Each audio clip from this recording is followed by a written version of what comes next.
Neel Grover is the former CEO of Buy.com, and he started Bluefly, if anyone has heard of that awesome company.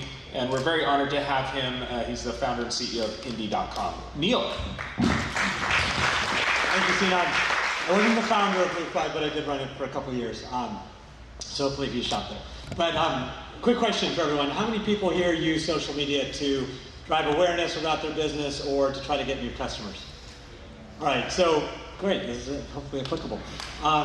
Next slide. So, as you may have seen, Mary Meeker, who's the head analyst for Kleiner Perkins, comes out with her report once a year. Everyone kind of waits for it. It's like a 100-page Bible.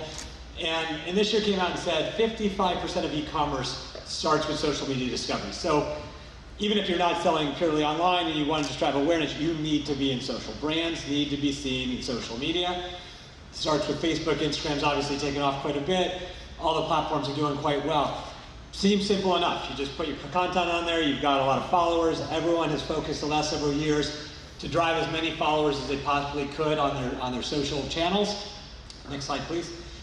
But unfortunately, it's getting much tougher and much more expensive to be seen. So some of you may know, about a couple months ago, Zuckerberg came out and said, hey, I really can't control the difference between a Russia post and a post from Starbucks, and so therefore I'm going to really de-emphasize everyone's posts other than individuals.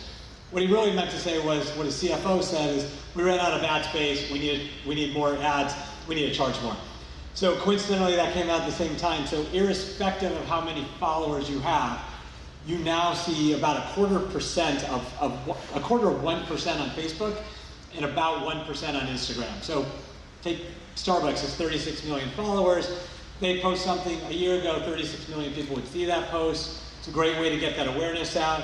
Unfortunately, now it's about a quarter % on Facebook and 1% on Instagram. At the same time, the ads at Facebook and Instagram are going up quite a bit. The first quarter was up 39% year over year. Second quarter was up another 17% on top of that.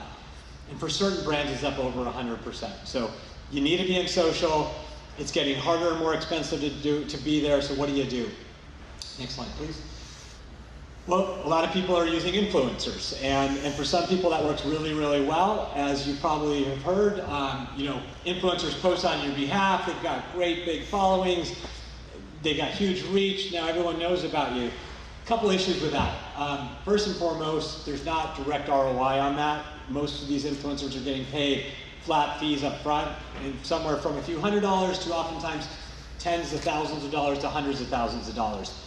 And because it's become such a big business and totally unregulated, people are elevating and inflating their numbers dramatically. To me, it's the next big short. And Digiday came out with a report recently that said up to 80% of the engagement on Instagram with influencers is all fake, done through robots. So what do you do? Again, you need to be in social media. It's getting more expensive.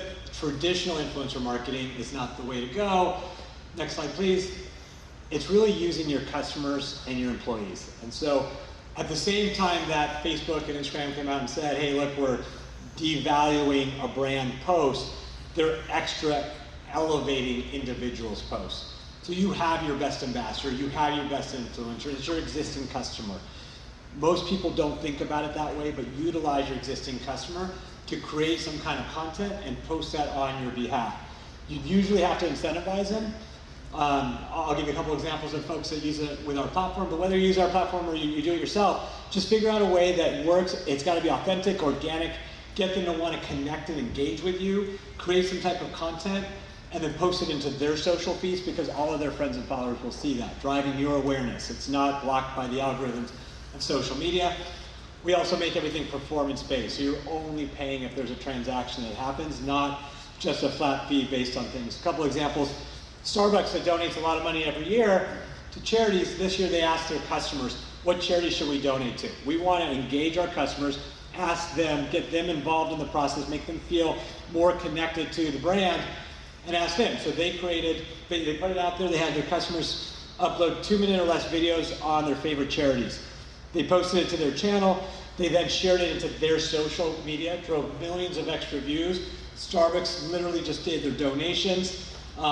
But they did it off of which charities drove the most engagement, which videos drove the most engagement. Made their customers feel really good. gave them a way to decide which charities to donate to. They gave close to $1 million to several different charities in total.